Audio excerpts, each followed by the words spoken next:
इतना बड़ा मसालों का व्यापार जिस व्यक्ति ने खड़ा कर दिया, वो अनपढ़ तो नहीं हो सकता, वो कम पढ़ा लिखा तो नहीं हो सकता। तो विनय आर्य जी कहते हैं, महाशय धर्मपाल जी केवल 4.25 पढ़े हुए हैं, पूरे 5 भी नहीं पढ़े हुए, कि 4.25 पढ़े हुए हैं। व्यक्ति मेहनत करे, पुरुषार्थ करे, तो जो व्यक्ति कभी तांगा चलाता था, आज पूरी दुनिया उनके मसालों की जय जय बोलती है। हम सबके घर में उनके मसाले आते होंगे, विदेशों में भी जाते हैं। तो भले ही व्यक्ति कितनी ही विपरीत परिस्थितियों में क्यों ना हो, व्यक्ति चाहे पुरुषार्थ से, मेहनत से, तो कहीं से कहीं पहुंच सकता है।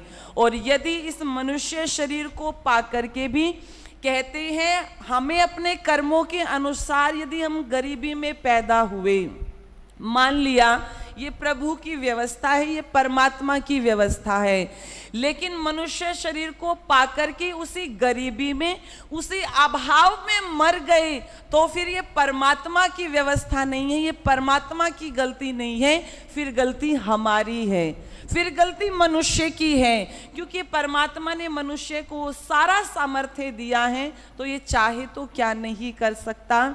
इसीलिए यदि हमने इस रोल को नहीं निभाया, परमात्मा ने ये हमें रोल दे करके भेजा है। देखो, यदि कोई व्यक्ति अपने रिवॉल्वर का लाइसेंस बनवाना चाहे, तो ऐसा तो नहीं है ना कि आप डीसी ऑफिस में जाओगे और कहोगे मुझे गन का लाइसेंस देना है, चाहिए मुझे, मेरा बना के दो, सीधा दे देते हैं? नहीं देते, बहुत मुश्किल से बनता है। उसका आप सब कुछ देखते हैं, ये क्या करता है, ये किस लिए लाइसेंस बनवा रहा है, इसका क्या यूज है। और जब इसे लगता है कि हाँ ये इसके योग्य है, इसे वास्तव में आवश्यकता है, तो उसका लाइसेंस बन जाता है।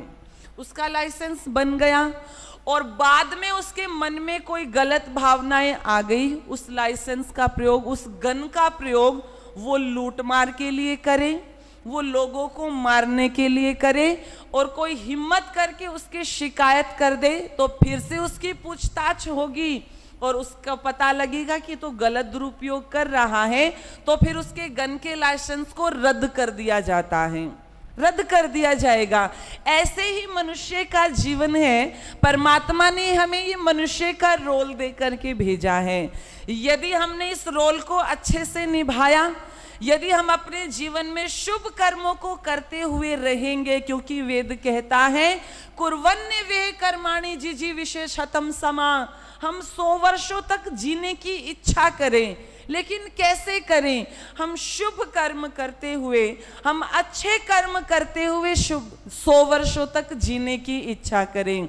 और यदि इस परिपाटी से जीवन को नहीं जिया, यदि बुरे कर्म किए, तो फिर परमात्मा कहेगा तुम इस मनुष्य शरीर के लायक नहीं हो, तो मैं तुमसे ये तुम्हारा रोल छीन लेता हूँ, तुमसे ये मनुष्य को का चोला छीन लेता हूँ। फिर परमात्मा के पास में किसी चोले की कमी नहीं है। बहुत सारी भोग योनियां हैं। लोग कहते हैं 84 लाख योनियां हैं, कोई गिनती नहीं है। ये तो पौराणिक भाइयों ने कहना शुरू कर दिया, कोई गिनती नहीं है, आज तक कोई गिन नहीं सका।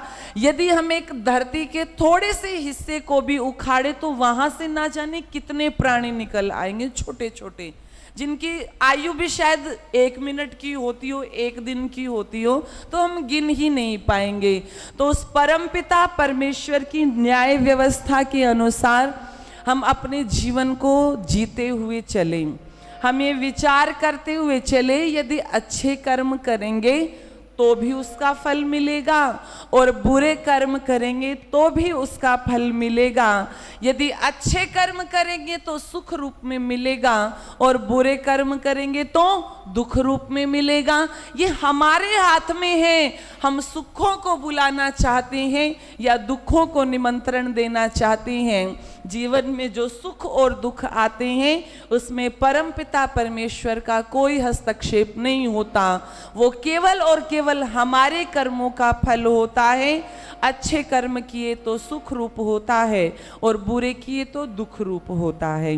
इसलिए बहुत सुंदर पंक्तियां लिखी।